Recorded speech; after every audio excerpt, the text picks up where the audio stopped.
Au commencement était le Verbe. Ce n'est pas la simple poésie. C'est une déclaration d'une profondeur insondable. Le Verbe était avec Dieu. Le Verbe était Dieu.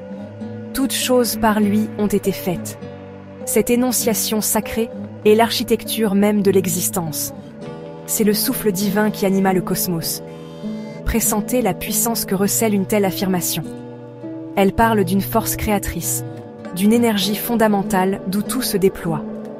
Ce son primordial continue de résonner, appelant toute la création à sa danse continue du devenir. Nous sommes invités à écouter cette vibration fondatrice. Les mots, par conséquent, ne sont pas des sons vides. Ce ne sont pas de simples étiquettes que nous apposons aux choses. Les mots divins, en particulier, sont les architectes de la réalité. Ils portent l'immense pouvoir de façonner, de former, de faire naître. Imaginez l'univers advenu par la parole. Chaque étoile, chaque galaxie, une syllabe dans la grande proclamation de Dieu. Les enseignements que nous trouvons dans les textes sacrés sont imprégnés de ce même potentiel créateur. Ce ne sont pas de simples récits historiques ou des codes moraux. Ce sont des transmissions vivantes d'énergie divine, capables de restructurer nos mondes intérieurs et extérieurs si nous le leur permettons. Ce sont des semences de possibilités. Les évangiles se dressent comme un témoignage puissant de cette force créatrice. Ici, le Verbe ne s'est pas contenté de parler. Le Verbe s'est fait chair. Jésus a incarné cette parole divine. Il l'a vécue. Il l'a respirée. Sa vie, ses enseignements, sa présence même était un acte continu de parole divine. Il nous a montré ce que signifie pour la force créatrice de Dieu de marcher parmi nous. Il a démontré comment le langage divin peut guérir, transformer et libérer. Les évangiles nous invitent à rencontrer ce Verbe vivant, non comme un concept abstrait, mais comme une présence intime et transformatrice dans nos vies. Approchons donc les mots avec une révérence nouvelle, surtout les mots qui émanent de la source divine. Apprenons à les percevoir non pas seulement comme des symboles sur une page, ils sont des vaisseaux. Ils transportent l'énergie divine. Ils sont des canaux de grâce. Lorsque nous lisons les évangiles, nous sommes invités à une rencontre. Une rencontre avec la puissance qui crée, soutient et renouvelle toutes choses. C'est une invitation à nous ouvrir à la vibration sacrée contenue dans chaque phrase divine, chaque parabole, chaque appel exigeant. C'est le commencement de notre voyage spirituel. Les évangiles parlent avec force à notre existence physique. Les paroles de Jésus apportaient la guérison. Il parlait, et les boiteux marchaient. Il commandait, et les aveugles voyaient. Ce ne sont pas de simples contes anciens. Ils révèlent une vérité profonde. Le langage divin peut interagir directement avec le monde matériel. Il peut réparer les corps brisés. Il peut restaurer ce qui semble perdu. Les miracles rapportés sont des manifestations vibrantes de cette puissance. Ils montrent les mots divins transformant la matière, instaurant l'ordre là où régnait le désordre. Cette puissance n'est pas confinée au passé. C'est un potentiel toujours présent.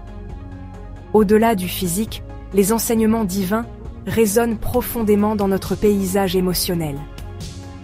Les paroles du Christ offrent le réconfort dans les moments de profonde tristesse. Elles instillent le courage lorsque la peur menace de nous submerger. Pensez aux béatitudes. Elles parlent directement aux chambres les plus profondes du cœur. Elles offrent le soulagement à ceux qui pleurent et la force aux persécutés. Les paraboles, elles aussi, ne sont pas de simples devinettes pour l'esprit. Elles remuent nos émotions. Elles évoquent l'empathie, la compassion et un ardent désir de justice. Elles invitent à un engagement émotionnel avec la vérité, nous transportant au-delà de la simple sentimentalité vers une transformation authentique. Les mots divins défient également nos attachements physiques. Ils remettent en question notre réactivité émotionnelle. Jésus parlait souvent du détachement des biens matériels. Il appelait à un lâcher-prise des angoisses concernant les besoins matériels.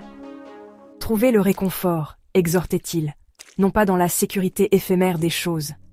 Trouvez-le dans la promesse sacrée du royaume. C'est un appel à la sobriété émotionnelle. Un appel à ancrer nos sentiments non pas dans les sables mouvants des circonstances, mais dans le roc de l'amour divin. Ce processus peut être déstabilisant, mais il mène à une véritable liberté intérieure. Nos corps et nos émotions, donc, ne sont pas des obstacles sur le chemin spirituel. Ils sont une terre sacrée. Ils sont les lieux mêmes où le Verbe peut prendre racine et s'épanouir. Nous pouvons expérimenter la présence divine à travers les sensations de nos corps. Nous pouvons la ressentir dans la clarté qui survient après les tempêtes émotionnelles. Le corps est un temple, un espace sacré où le Verbe peut demeurer. Lorsque nous permettons au langage divin d'imprégner notre être physique et émotionnel, nous commençons à incarner sa puissance guérissante et harmonisante. Nous devenons des expressions vivantes de sa grâce. Gap 2S. Les évangiles sont un catalyseur profond pour le renouvellement mental. Ils nous invitent à un changement radical dans notre façon de penser. L'appel à se repentir, métanoïa, ne consiste pas simplement à regretter ses méfaits. C'est un appel à changer son esprit, à adopter une nouvelle perspective. Jésus a constamment contesté les modèles mentaux dominants de son époque. Il a remis en cause les interprétations rigides de la loi. Il a exposé les limites d'une pensée fondée sur la peur et le manque.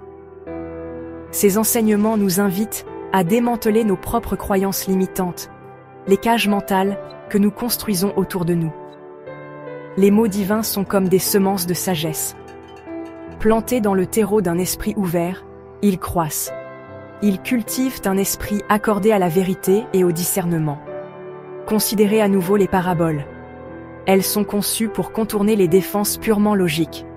Elles s'adressent à une part plus profonde, plus intuitive de notre savoir.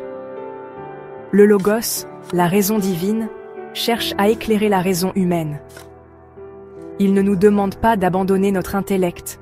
Plutôt, il nous invite à l'élargir, à l'illuminer d'une lumière qui vient d'au-delà du purement rationnel. Cela mène à une compréhension plus holistique et intégrée de la réalité. Le voyage spirituel est véritablement initié et soutenu par le Verbe. À travers les enseignements sacrés, nous commençons à nous éveiller. Nous nous éveillons à notre essence divine, l'étincelle de Dieu en nous. L'ego, avec ses exigences et ses craintes incessantes, commence à s'estomper. Cela ne se produit pas du jour au lendemain. C'est un processus graduel qui consiste à permettre au Verbe de remodeler notre paysage intérieur. L'appel à la pauvreté spirituelle, à l'humilité, est un appel à faire de la place. De la place pour que le divin entre et transforme. Ce voyage est celui d'une ouverture croissante à la guidance de l'esprit. Finalement, nous sommes amenés à reconnaître l'empreinte divine au sein de notre propre esprit. Les paroles de l'Écriture agissent comme des miroirs. Elles nous réfléchissent notre soi le plus vrai, le plus profond. Elles sont des ponts reliant notre conscience quotidienne à la conscience supérieure.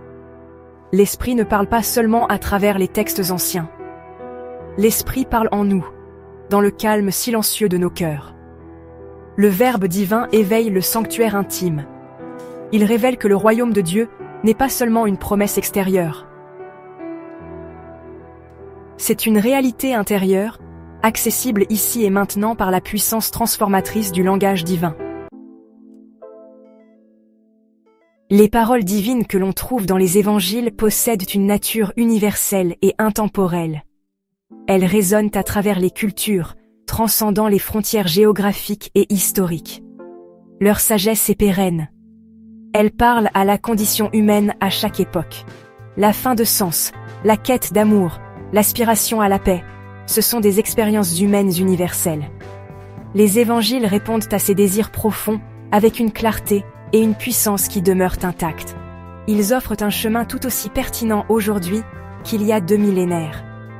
Leur message résonne au cœur de notre humanité partagée. Les métaphores abondent pour illustrer la puissance transformatrice de ce langage divin.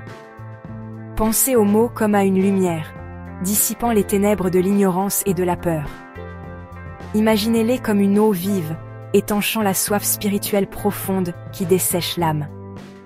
Voyez-les comme des clés, ouvrant des portes intérieures vers des chambres de paix et de compréhension de soi dont nous ignorions l'existence. C'est l'alchimie du langage divin. Il prend la matière ordinaire de nos vies, nos pensées, nos émotions, nos expériences, et la transmute en quelque chose de sacré. Il révèle l'or caché dans le plomb de nos luttes quotidiennes. Le message ultime tissé à travers l'intégralité des évangiles est celui de l'unité et de l'amour. Les mots divins nous ramènent constamment à notre source commune. Ils démantèlent les illusions de séparation qui causent tant de souffrance. Ils révèlent l'interconnexion profonde de tous les êtres.